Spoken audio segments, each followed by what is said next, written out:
¿Qué Hola tal? a todos, ¿cómo andan? Hola Juan, un placer tenerte para hoy una nueva Hola, Luciano. sesión de enfermedad inflamatoria intestinal, esto que llamamos Inflamatoria 2022, y en esta sesión del ABC, del tratamiento con biológicos, y tenemos el placer de tener un invitado, el doctor Abel Novillo.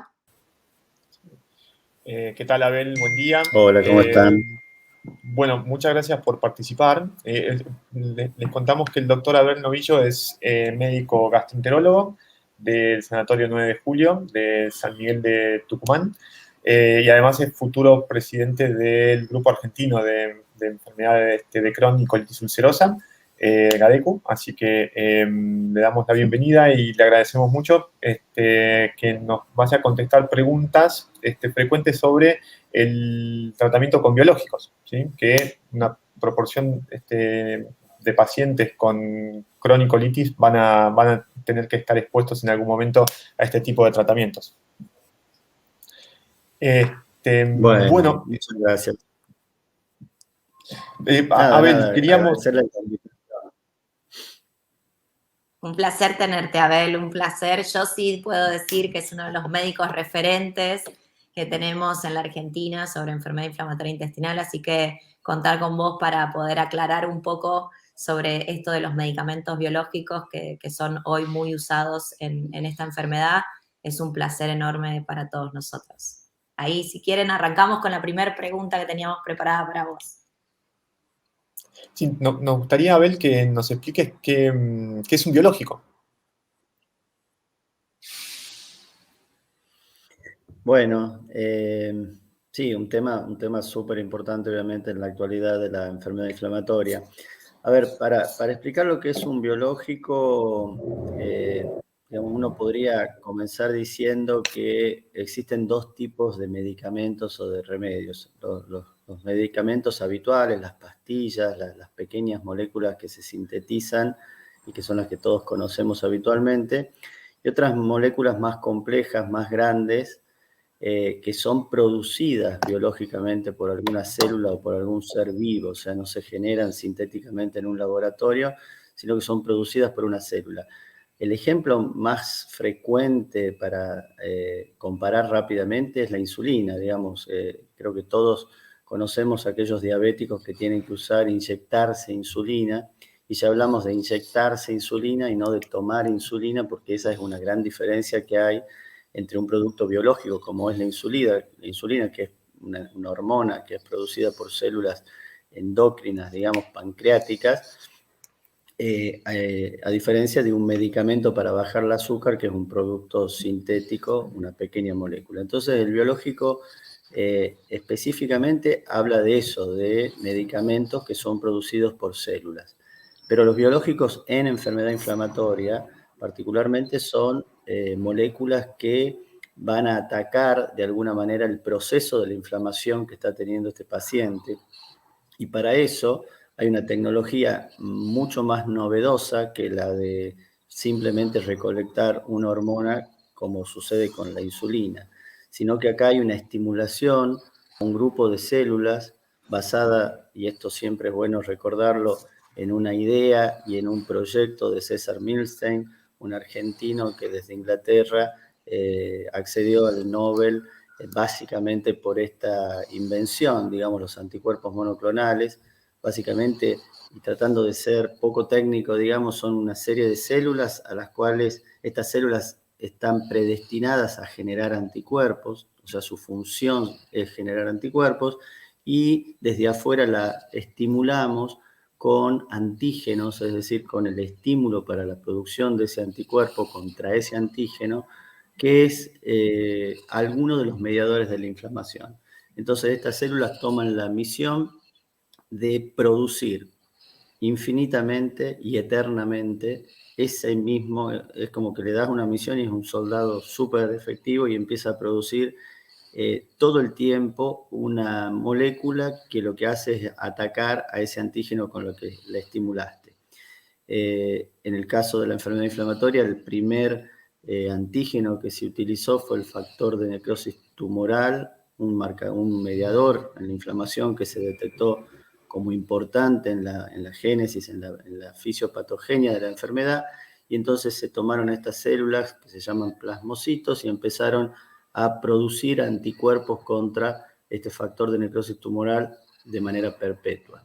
Y eso se va coleccionando, o sea, esto es complejo porque es un cultivo celular, es como un ser vivo que en un laboratorio hay que mantenerlo a estas células produciendo permanentemente, pero al mismo tiempo hay que alimentarlas y hay que tenerlas con buena temperatura y buena hidratación, etcétera, etcétera. O sea que es un proceso muy complejo, es mantener de alguna manera a un ser vivo produciendo un producto biológico, y todo va con bio, porque básicamente digamos, tienen mucho riesgo, digamos, de morir las células si no están bien tratadas. Entonces es un proceso muy complejo. Y ese producto que se va tomando de estas células se transforma en el medicamento, que como son medicamentos biológicos son grandes, y como son medicamentos grandes no se pueden transformar en pequeñas pastillas, no pueden pasar a través del intestino, entonces sí o sí se administran al ser humano, ya sea poniéndolo por la vena en una infusión o poniéndolo subcutáneo, que son los dos mecanismos de administración que tienen estas drogas. Espero no haber sido muy extenso. No, yo ahí cuelo algo porque ya nos fuiste a la siguiente pregunta en esto de que cómo se administran, ¿no? Pero ahí me interesa destacar nosotros en la Argentina con estos medicamentos biológicos. En general, después vamos a entrar en esta cuestión de identificar este otro concepto, ¿no? De medicamentos biosimilares, que estamos hablando del mismo grupo de medicamentos, simplemente que hay una diferenciación, bueno, vos lo vas a explicar mejor, entre un medicamento original y un medicamento que se produce a posterior, que se lo llama biosimilar, y por qué se lo llama biosimilar, ¿no? Pero lo que me interesaba preguntarte, Abel, en este sentido es, los pacientes acá en la Argentina, con respecto a estos medicamentos, van dos preguntas coladas chiquitas. Uno, ¿hace cuánto tiempo que estos medicamentos, porque de toda la explicación que diste como que pareciese que son medicamentos como muy, muy complejos, y entonces uno como que tiende a asustarse diciendo, uy, ¿qué me va a pasar cuando tome este medicamento? Estos medicamentos, ¿hace cuánto tiempo se utilizan en el mundo? Y la otra pregunta es, ¿están disponibles en la Argentina? O sea, los tratamientos que están aprobados a nivel global, ¿están disponibles en la Argentina estos nuevos medicamentos que son obviamente muy novedosos? Y sobre todo me interesa destacar algo que dijiste, como muy dirigidos, ¿no? A la parte que necesita el paciente para tratar y estabilizar la enfermedad. Esas dos preguntas coladas. Bueno, a ver, no era mi intención transmitir complejidad desde el punto de vista de cómo uno recibe el medicamento, sino de lo complejo que es hacerlo, y que eso de alguna manera explica por qué los costos y la accesibilidad y todo eso, porque obviamente detrás de cada biológico hay un proceso de biotecnología muy, muy complejo. Pero los biológicos ya están entre nosotros desde fines del siglo pasado, digamos, después de los 90, con lo cual ya tenemos prácticamente 30 años de experiencia con el uso, y no solamente en enfermedades inflamatorias, sino en enfermedades autoinmunes, entre comillas, mucho más frecuentes, y por lo tanto la cantidad de pacientes tratados en psoriasis, en artritis reumatoidea con biológicos en el mundo son muchísimos, son millones de pacientes, multiplicado por los años, es una cantidad de experiencia fenomenal, y además hay una cantidad de biológicos nuevos e intermedios que también hace que la experiencia se vaya potenciando, porque cada molécula nueva es un mundo que se abre, o sea, cada antígeno nuevo que se presenta a esa célula para que genere ese anticuerpo es toda una interacción y una interferencia en la cascada inflamatoria o en la cascada inmunológica, que es de lo que estamos hablando. Así que, en términos de experiencia, desde ya que sí. Y la pregunta acerca de la especificidad es muy interesante, porque nosotros les decimos a los pacientes, sobre todo esos pacientes que son muy aliados a los corticoides, decimos, mirá, el corticoide llegó en 1950, por ahí, y la verdad es que era bárbaro en ese momento y era algo que cambió la historia natural de la enfermedad hasta ese momento, pero es un medicamento muy rudimentario, muy bruto, muy torpe, que golpea la inmunidad en un lugar muy básico, muy basal, muy inicial, y por eso tiene un perfil de seguridad tan mal, o sea, por eso genera tantos efectos adversos, por eso es tan riesgoso tomarlo a largo tiempo.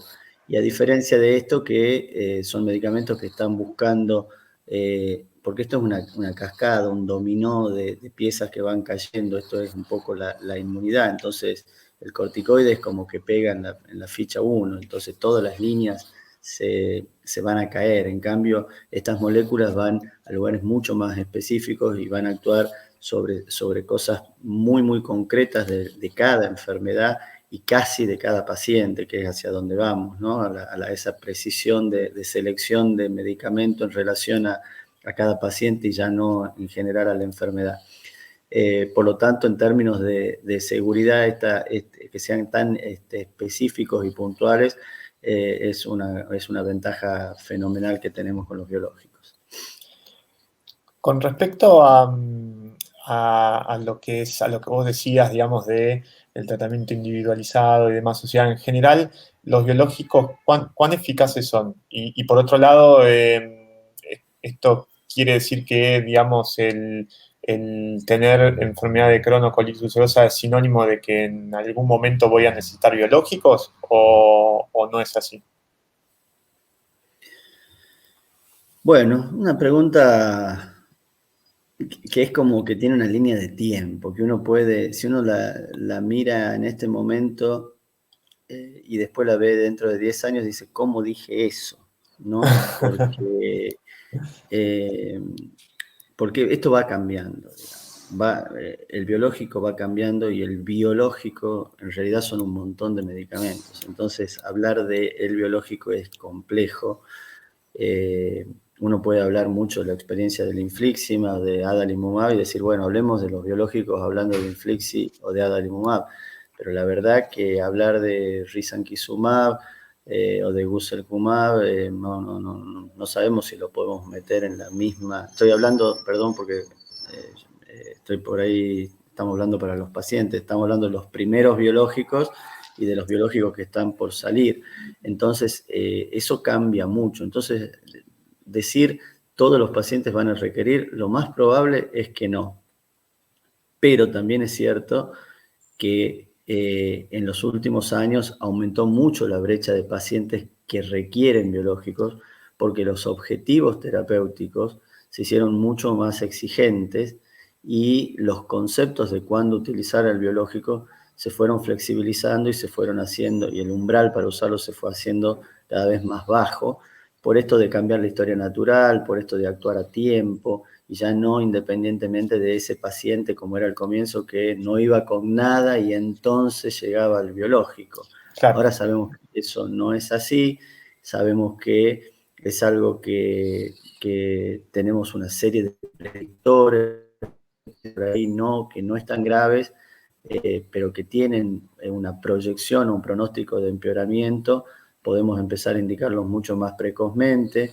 Y uno siempre mira las especialidades conexas, uno ve a los dermatólogos usando biológicos en placas que tienen inflamación en ecografía, o sea que el paciente prácticamente no siente nada. Entonces, hacia dónde vamos en ese lugar es difícil. Por eso no me quiero arriesgar con esto de nadie ni todos, y sino más bien como un criterio evolutivo.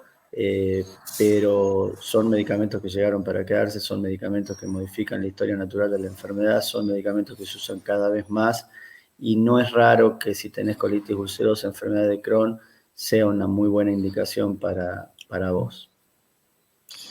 Yo ahí quisiera hacer, en esto me encantó cuando fuiste nombrando todo lo que se viene, si bien vamos a tener una sesión específica para todo lo que es la innovación terapéutica, ¿no? Pero sí me interesaba hacer como un doble clic y quizá esa es la posibilidad que nos dé para también sumar, ¿no? Este concepto de medicamento biosimilar, pero en ese universo que se va abriendo con los años del conocimiento, nuevos desarrollos dentro de este grupo que conocemos como medicamentos biológicos, ahí quizá tomarlo y aprovechar en esta diferenciación, ¿no? De que, porque muchas veces puede ser que el paciente le llegue, escuche, cuando le entregan el medicamento le digan, bueno, esto es un biosimilar. Entonces, que podamos aclarar también este concepto de medicamento biosimilar y también traer, ¿no?, los conceptos que tiene asimilado con esto.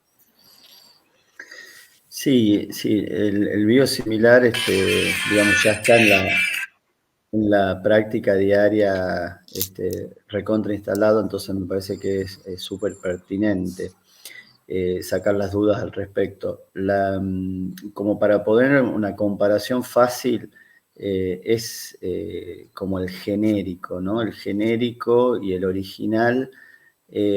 Cuando ustedes recuerdan las pastillas, vamos a los ejemplos de las pastillas, hay una cuestión administrativa, burocrática, que tiene que ver con las patentes de los medicamentos. O sea, alguien patenta una molécula, una droga, en un momento dado, y esto es porque la desarrolló en su laboratorio, la estudió, después la probó, pasó por todas las fases de la investigación clínica y logró regulatoriamente demostrar que era una droga que podía servir para determinada enfermedad y que al mismo tiempo era segura y tenía un perfil de uso adecuado para los seres humanos. Entonces sale a la venta y sale con un nombre de fantasía, un nombre comercial que decide esa empresa ponerle, y eso tiene un tiempo de validación, que es la patente de quien la desarrolló.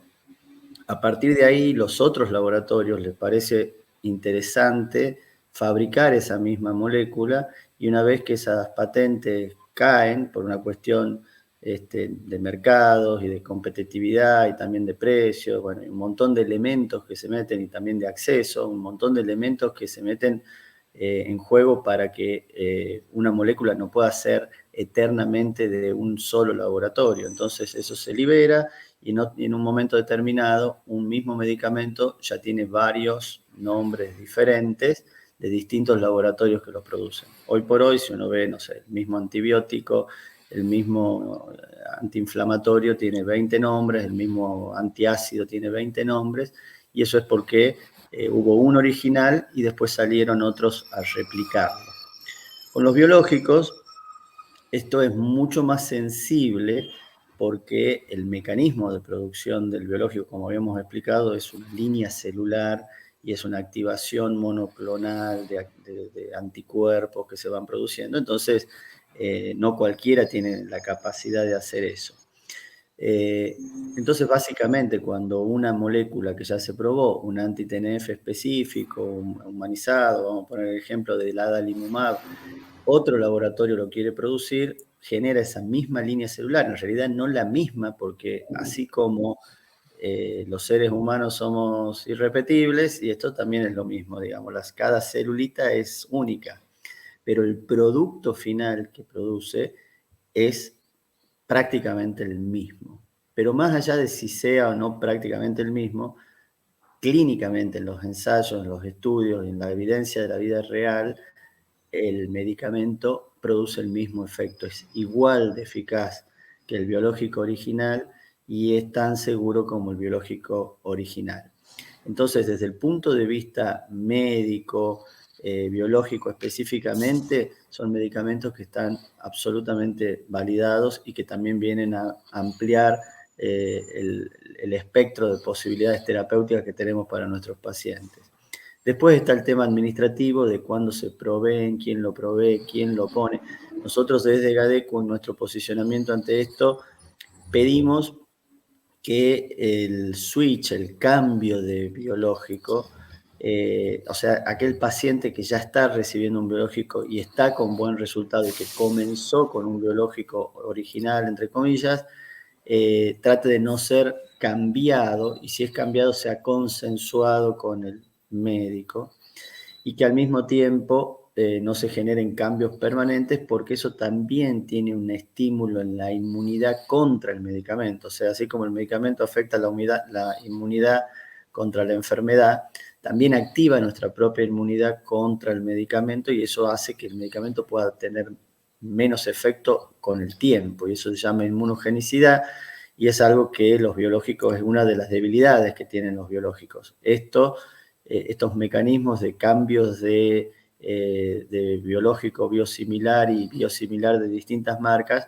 puede empeorar esa inmunogenicidad y hacer que el medicamento vaya perdiendo efecto a lo largo del tiempo. Así que básicamente hay que tener tranquilidad con este tipo de medicamentos, se pueden usar, son seguros, son igual de eficaces que los medicamentos originales, pero no tiene que estar tan regulado, digamos, desde los financiadores o de las obras sociales o de las prepagas, sino tiene que haber un consenso con el médico y el paciente. Gracias, Abel, porque muchas veces nos llegan a nosotros en la Fundación estas consultas, ¿no? Y nos parecía muy interesante y muy importante, sobre todo, trasladar la tranquilidad. Un medicamento original y un medicamento biosimilar son los dos seguros, eficaces, están probados y los médicos los prescriben. El punto donde uno debe llamar un poco más la atención del paciente, ¿no? Para que esté atento con su efector de salud, porque lamentablemente muchas veces el cambio está en ese espacio, no es un cambio del médico, es que preste atención a esto, ¿no? De que no es una cuestión caprichosa, más allá de que, como sucede con todos los medicamentos, en el cambio puede haber algún tipo de efecto adverso, que tampoco se espera o se esperan los mismos que pudiese tener el que ya estaba tomando, pero sí esto de que el cambio indiscriminado o el cambio constante de uno a otro es en contra de la, digamos, eficacia que uno está buscando, porque el cuerpo puede, ¿no? Y no voy a repetir para no cambiar el concepto que vos dijiste, pero que sí puede esto, digamos, estar en contra de la eficacia que uno busca en ese tratamiento. Pero que todos, si está indicado por el médico, incluso no solo si está tomando un original, puede ser que un paciente comience su tratamiento con un biosimilar, ¿no? Y ahí la prestar atención es que no se lo cambien por el original, ¿no? Porque ya hoy en día es como que estamos hablando de un grupo muy sólido de medicamentos que son utilizados para tratar la enfermedad de Crohn y la colitis ulcerosa. Bueno, súper gracias por aclarar este punto. Y ahí aprovecho para la siguiente pregunta, que tiene que ver justamente con esto que hablábamos, ¿no? De la seguridad de estos medicamentos y bueno, todo el proceso de lo que se conoce como farmacovigilancia, ¿no? De ahí nos metemos en otro concepto, pero que bueno, que busca la farmacovigilancia tener como mucho más control de justamente lo que decíamos antes, de estos efectos adversos o de alguna circunstancia que haga, ¿no? Con respecto a qué sucede cuando ese paciente consume un medicamento. ¿Qué tenés para aportarnos con respecto a esto? Bueno, un poco lo que hablábamos con las experiencias de los años y del tiempo, y también siempre extrapolando a grandes poblaciones, como sucede con psoriasis y con artritis reumatoidea, que digamos compartimos este tipo de biológicos la mayoría. Recordar, digamos, que en un biológico, que son las fases de investigación clínica, donde las agencias gubernamentales que regulan que un biológico pueda salir al mercado, lo que se mide siempre es eficacia y seguridad, o sea, cuán útil es este medicamento para lograr el objetivo de mejora del paciente y cuán riesgoso es este medicamento para que genere algún evento adverso o algún efecto adverso en el paciente, o sea, eficacia y seguridad. Y esto se mide en condiciones de investigación clínica, que son condiciones especiales, o sea, no son 100% las condiciones de la vida real, por eso la importancia de la farmacovigilancia, o sea, cuando un medicamento logró pasar las fases de investigación y su perfil de seguridad es adecuado, y eso se mide por una cantidad de datos, digamos, no produce muertes, no produce internaciones, o produce muy poco de cada cosa. En biológicos, por suerte, digamos, no hay efectos graves, o sea, los efectos más importantes que tiene un biológico se relacionan a infecciones en general y son de bajo porcentual, estamos hablando de biológicos en general, ¿no? Por lo tanto, ya conocemos que es sencillo, entre comillas, pasar esta etapa, digamos, es más difícil probar la eficacia que la seguridad, porque son medicamentos seguros, o sea, y cada vez son más seguros porque cada vez son más específicos. Lo que tienen que demostrar es esa eficacia para mejorar al paciente. Ahora, cuando salen al mercado, se abre toda una etapa nueva, ¿Por qué? Porque empiezan a interactuar con otros factores que no estaban en la etapa de investigación clínica. O sea, el paciente en la investigación clínica está muy controlado, no puede tomar este medicamento, no se puede quedar embarazada, no, cualquier cosa que pasa avisa, está siempre monitoreado, está siempre... Entonces, eso no es extrapolable a lo que sucede en la vida del día a día. Entonces, el medicamento también es puesto a prueba por la vida real y eso implica que hay que estar vigilando todos los efectos y todos los reportes nuevos que puedan surgir por un periodo muy largo de tiempo y hay que tener alertas y alarmas que están bien diseñadas y donde los médicos participamos activamente reportando efectos inesperados o cosas que a veces están y a veces no están relacionadas a la medicación, pero que no lo podemos descartar. Y con todo ese pool de cosas se va gestando la seguridad definitiva del medicamento, que es a largo plazo. O sea, en las fases de investigación pueden pasar 4, 5, 6 años y después de eso un periodo mucho más largo donde el medicamento sigue con la lupa puesta para ver si tiene algún efecto que no surgió, que no apareció en la fase de investigación. En este sentido es que digo, toda la experiencia acumulada que tenemos de artritis, toda la experiencia acumulada que tenemos de dermatología y también toda la experiencia acumulada que tenemos de gastroenterología, de enfermedad inflamatoria, porque a diferencia de reumato y gastro, las dosis de los biológicos en gastroenterología son un poquito más altas. Nosotros para generar efecto necesitamos dosis diferentes que las que usan los reumatólogos y los dermatólogos, entonces ese es el único punto donde no se extrapola 100% la experiencia. Pero como decía, tenemos artículos que vienen desde 1990, trabajos de investigación y de seguimiento de estos medicamentos, así que con 30 años de experiencia, la verdad que uno hoy por hoy receta un biológico con mucha tranquilidad. A diferente cuando empezamos a recetarlo, que nos temblaba un poquito la lapicera. Ahora la verdad que en ese sentido es un placer y también como uno se lo transmite al paciente, porque uno tiene el convencimiento pleno de que es, en el caso puntual de ese paciente, la mejor alternativa. Bueno, en el mundo, pero también en la Argentina, es importante para conocer mucho más profundamente a cómo, ¿no?, en la vida real reacciona ese medicamento. Y que lo que me interesa también rescatar es que en la Argentina ese reporte de farmacovigilancia, si bien vos decías, Abel, que lo hacen ustedes, también está habilitado para que ese reporte lo haga el propio paciente, ¿sí? En nuestro sistema, que es la autoridad sanitaria, que es la ADMAT, y entonces uno puede llamar a la ADMAT y decir, yo estoy tomando este medicamento que me indicó mi médico, y me sucedió tal cosa. No quiero decir nada en particular, pero sí, tanto sea que ya está reportado en ese prospecto, ¿sí? O sea que todos estos reportes ayudan a generar lo que es el prospecto, cuando dice el prospecto que en tal proporción de pacientes se vio que produce tal cosa, tanto sea que ese efecto adverso es conocido como un nuevo efecto adverso. Y tampoco importa si realmente tiene o no relación, lo que importa es en el momento, en el tiempo, con qué medicamentos ese paciente está haciendo tratado y qué efectos está teniendo, inclusive los que no tienen, en el sentido de que no me está haciendo efecto. Pero lo que quería transmitir es que nosotros pacientes podemos llamar a la ANMAT, hacer nuestro reporte, nos van a pedir el número de lote, nos van a pedir información de cuál es ese medicamento que estamos consumiendo actualmente. El reporte no implica nada, al contrario, un medicamento que tiene muchos reportes significa que es muy activo, que la gente está muy pendiente de contar qué es lo que le produce ese medicamento en toda esta otra rama que estábamos diciendo que tiene conexión con los efectos adversos, ¿no?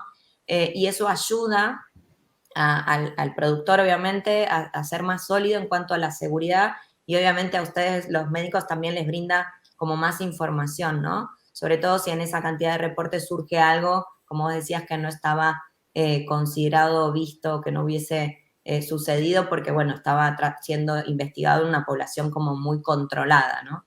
Pero me parecía interesante poder destacar esto. Sí, totalmente. De todas maneras, obviamente, la situación más común es que el paciente y es lo que más nos gusta a nosotros.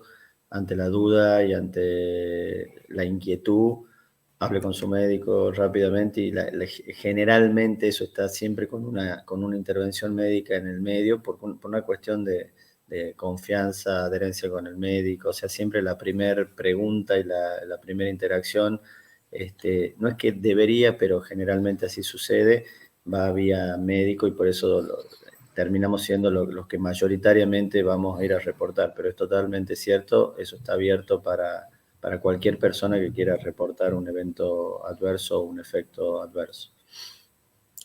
Bien, gracias. Bueno, Abel, muchísimas gracias. La verdad que hemos hecho un repaso alucinante de lo que es el concepto de tratamiento con biológicos, de su eficacia, su seguridad, de lo que son biosimilares. La verdad que te queremos agradecer por haber participado. Luciana, no sé si querés agregar algún comentario, pero de mi parte, la verdad que súper esclarecedor y de vuelta, millones de gracias por participar en esta iniciativa. Por mi parte, me sumo al agradecimiento que te acaba de hacer, Juan. Siempre, Abel, es un placer enorme para nosotros contar con vos, con tu claridad, con tu solidez y tu humildad para traernos estos conceptos que vos le has dedicado profesionalmente mucho tiempo. Felicitarte porque sos el presidente electo de GADECU, así que esa continuidad de este grupo de expertos, para nosotros la comunidad es muy importante, son referentes para nosotros, son asesores también para nosotros como institución, así que un placer enorme tenerte y bueno, y comprometerte a seguir el trabajo conjunto desde ambas instituciones y lo mejor para tu gestión. Bueno, yo les agradezco a ambos, bueno, Juancito, un amigo de la infancia, podemos decir. Sí. De la más tierna infancia. De la más tierna infancia, exactamente. Sí, así que acá somos un poco más solemnes, pero la verdad que tenemos unos lazos fantásticos y tenemos proyectos tremendos en el área de investigación, así que desde ya agradecerle a él por ser parte también de nuestro proyecto. Y bueno, con la Fundación y con Luciana siempre desde el primer momento, digamos, llegar a la comunidad, que es llegar a mis pacientes, a los pacientes con temas que a veces uno no puede o no tiene tiempo en un consultorio para explicarlos con mayor profundidad y poder dedicarse a por ahí esclarecer y a generar algunos atajos de comunicación cuando el paciente en el consultorio uno ya le hable de un biológico, poder tener una percepción diferente por haber podido tener acceso a una charla concreta del tema. Bueno, son cosas que nos ayudan en el día a día a los médicos, no solamente a los pacientes, así que desde ya siempre vamos a estar presentes con cualquier iniciativa de la Fundación. Así que un placer enorme y hasta la próxima. Gracias a todos. Bueno, y nos despedimos hasta la próxima sesión, que esperamos pronto tenerla. Adiós, gracias. Adiós. Gracias, Juan, gracias, Abel. Gracias. Hasta luego.